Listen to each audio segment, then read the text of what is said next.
Alright, just came up on some DC Multiverse. I wanted to quit buying these things, but they're starting to get really good.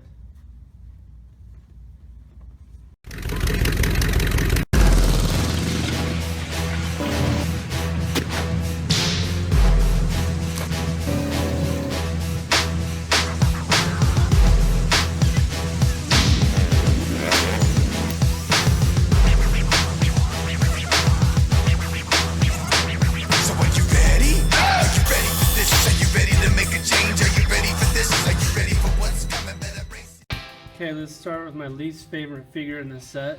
Not that it's a bad figure. I just was kind of looking forward to the DC collectible one. The only reason why I got this one is because it came with the building piece. If it didn't, I probably would have passed on it. But it is a pretty decent toy. The head is definitely a little off, but the rest of the toy is actually really nice.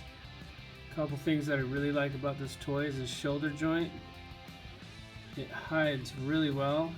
I'm not real big on articulation, so when you can hide a joint good, that's definitely a plus for me. The elbow is also equally clean. Did a really good job there. The wrist is clean. It just swivels, no big deal. I'd rather have that than some joint that you can see. Turns at the waist and has an ab crunch. The head does move a little bit. Can't move too much because of the hair. The thighs, and it has a thigh swivel. Another thing I really like about this toy is this knee joint. That is just really clean when the knee is closed. When it opens, doesn't look that great, but still pretty clean. The ankle joint just goes back and forth. That also looks good. So maybe I'm gonna start hating on Multiverse. I think I'm starting to become a fan. And then here's the Supergirl with my other Supergirls. And I'm hoping that the DC collectible one will be a little bit better than this one. Next up we got this Robin. And as you can see, I pulled out my DC collectibles one. So on this Robin they did do a really good job. But I don't think it's nearly as nice as the DC collectible one. The articulation is the same exact as Supergirl. It is a nice toy. There's just one thing I don't understand is this hip right here. You see how it sticks out? That's just really weird to me. Don't understand it. Cool little touch. The slingshot comes out of the holster. That's always cool. I love it when they do that. Pretty clean toy. Here's a better look at the DC collectibles. This one actually comes with clear lenses, so that right there, you just kill it. But this one has a square lenses, so I like that also. But I'll go with the clear lenses every time. But as you can see, the body's just a lot cleaner looking. This one definitely has a little bit better articulation, but I'll go for a cleaner toy all day long. Alright, let's check out this armored Batman from the Dark Knight. Now this is an amazing toy. Well done, Multiverse. I'm definitely starting to become a fan. It's not my first armored Batman. I do have these other two back here. I got the Mezco 112th and the DC collectible one. I mean, these are totally different toys, so just kind of put them there if you can look at it. You can kind of see a scale comparison. So he's just a little bit taller than Mezco. Let's take a closer look at him. His chest is actually soft. Where the armor goes over, that doesn't bother me. I actually think that's kind of cool. The head just turns, and when you buy this toy, you do have to get two of them because they're going to make a changeable head, an unmasked head.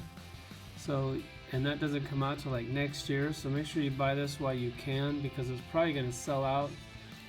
But you'll have one for the other head also. And he comes with this gun. No big deal on that. Could have put a little love on it, but the sculpt is clean.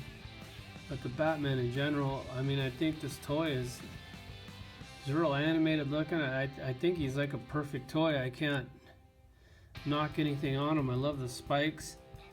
I don't really think they needed the hole in there, but who sees the bottom of the feet anyways? But they just did a great job on the whole toy. I'm really happy with this. So build them or not, I bought 2 of these.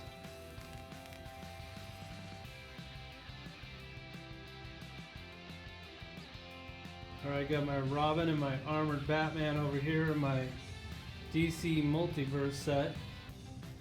Once again, I am not a fan of Multiverse, but I'm starting to be real quick. My favorite one in the set. He's probably not the best one in the set, but he's a brand new character, and that's why he's my favorite. So he is definitely pretty cool, but he has his issues. Basically all you do is you take a Superman, and then you take a Doomsday, and you put those together, and you got Super Doom. Okay, here's a closer look at him. One of the issues he has is there's no depth to his mouth. Like the black is just basically kind of right there where his teeth are. So it'd be cool if that would have went in a little bit further. Another thing is they could have painted some fingernails on him. Just give it a little bit more love for the paint. They did do a little airbrush on his face, so that's pretty cool. Other than that, I just really enjoy this character. I thought it was cool that they did one. That was like way out of left field, so it was cool when it came out.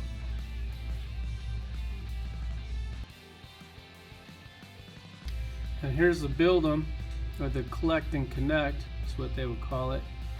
One of the issues I already have on this is they could have painted the toenails and fingernails. That would have definitely made it a little bit cooler, I think. And there's a few little rocks on here. I think if they would have painted those, that might also made it a little bit better. But we just got to buy 2 more characters to build him. Got to buy that crappy Lex Luthor figure coming out. Definitely not looking forward to buying that one, but they kind of got me with the collect and connect, so I have to. And we got to get the Mutant Gang Leader, which I already have the Mezco one, but I think the Multiverse one is actually pretty cool, so I don't mind getting another one of those. Alright, I got my Super Doom over here with my Doomsdays. Got a pretty decent set of those going. I really wish DC Collectibles would make one for that Batman Superman movie.